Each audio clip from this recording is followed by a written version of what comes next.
If you ever tried sculpting a ball joint doll, you know how challenging it can be. But sculpting the face you truly like, that's a whole different level. That's why I wanted to film this video focusing just on sculpting the face.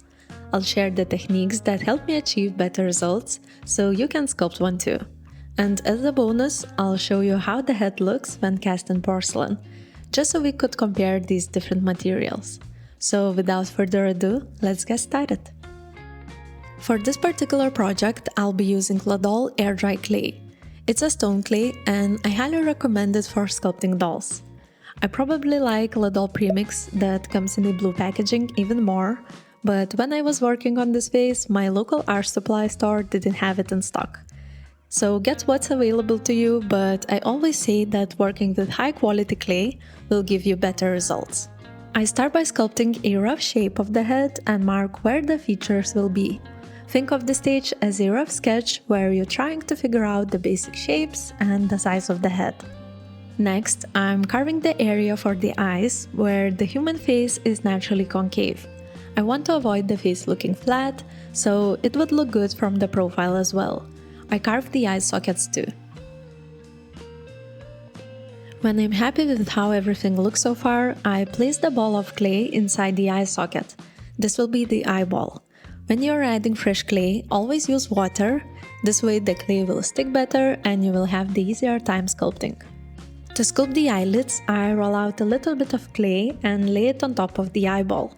I wait for the previous layers to dry, just so I wouldn't squish anything. This way of sculpting requires a bit of patience, but I think it's very friendly for the beginners, because you don't have to sculpt everything at once, you just build your sculpture piece by piece. I also like to sand the clay while I'm still sculpting, just so I could see the shapes better and the surfaces will be smooth for further sculpting. To sculpt the nose, I add a little bit of water and place the piece of fresh clay. I try to smooth out the edges and give it some general shape, but it never turns out very good from the first try. So I usually wait for the clay to dry and do some detailing then. Before sculpting the mouth, I mark some guidelines with a pencil. It really helps to keep everything symmetrical. When sculpting the mouth, remember that you're sculpting not just the lips, but the whole mouth area. So depending on your reference or idea for the face, you want to add enough clay to sculpt the muscle around the mouth as well. One of the main reasons why I like air dry clay so much is how easy it is to carve. Once the clay has dried, I wet the surface just so the top layer of the clay would get softer again, and using an X-Acto knife, I carve the details I want. When sculpting the face, I find that it always starts by looking quite rough. But you just have to trust the process and keep sculpting and detailing, and it will start to look better and better. Even the most experienced sculptors do everything in steps, and the beginning stages not always resemble how it will look at the end. So keep that in mind when sculpting and don't get discouraged too soon. Now that the nose has dried, I get back to it for further detailing. I usually add more clay to the nostrils and make sure it looks good from all sides.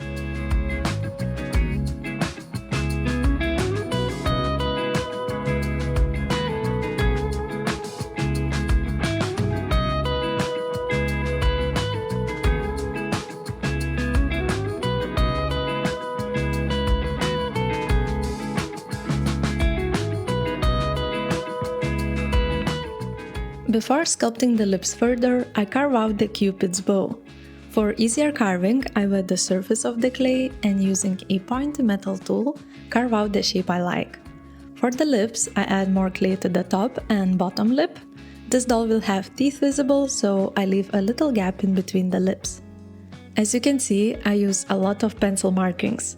It really helps me to see what I'm doing more clearly. So if you have a hard time visualizing how to sculpt a certain area, just draw it with a pencil first.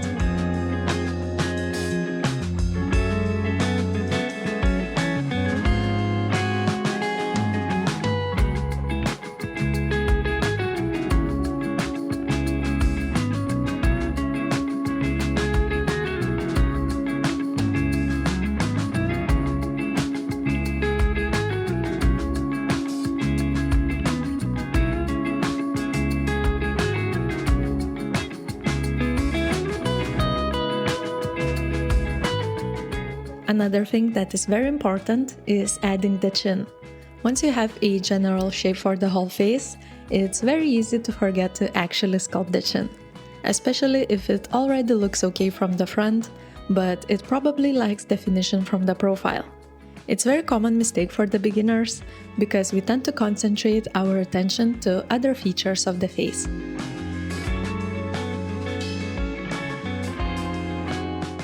Next step is sculpting the ears. I start by drawing the placement of the ear and add a little bit of clay. Make sure you have a general shape of the ear figured out before you start detailing. I tend to check how it looks from all sides until I'm happy and leave it to dry before I concentrate on the details. While the ears are drying, I get back to the mouth and sculpt the front teeth that will be visible. Simply add a tiny bit of clay and using a sharp tool, give them some shape and create gaps in between. For the ears, instead of sculpting everything, I like to carve out those very intricate details using an X-Acto knife and a soft brush. I usually follow a reference, so I get everything right.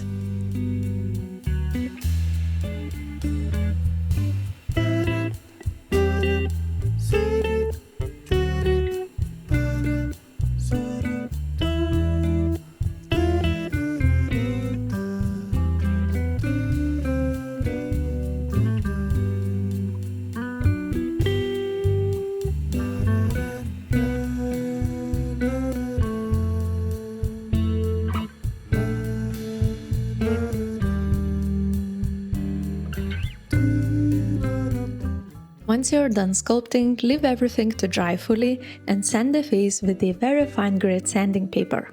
Try to get the surface as smooth as possible.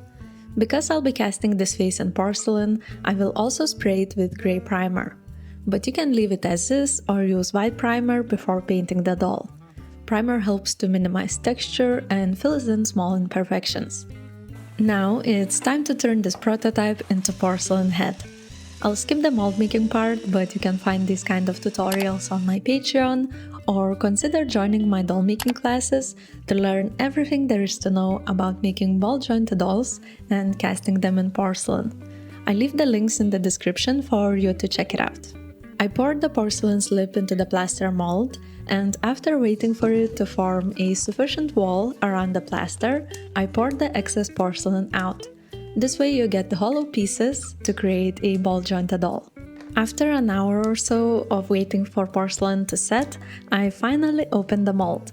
You will see that in the casting process the face loses its fine details and the seams of the mold are very visible. We will have to remove all the imperfections and bring back the details before the final firing in the kiln.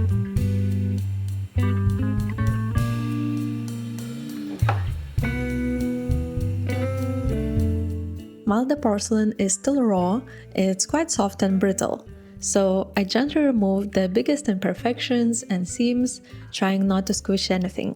After the bisque firing, which is the first low temperature firing, the porcelain becomes a little bit harder, and then I can sand and carve out the lost details more comfortably.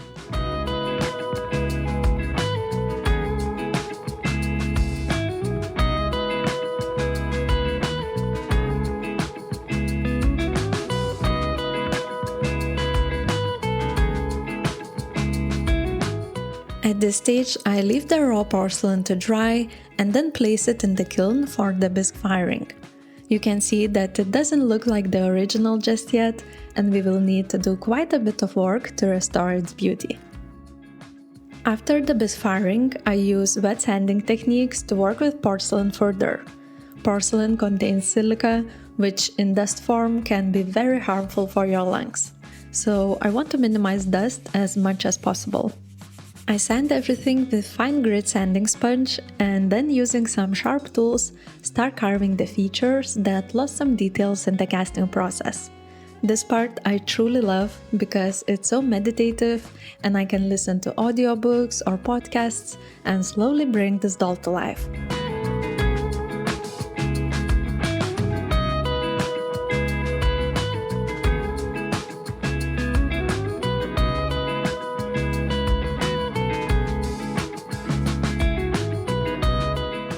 At this point, bisque-fired porcelain has a chalky texture, so it's still similar to clay. It's very easy to work with, and you can create the tiniest details if you have the patience for it.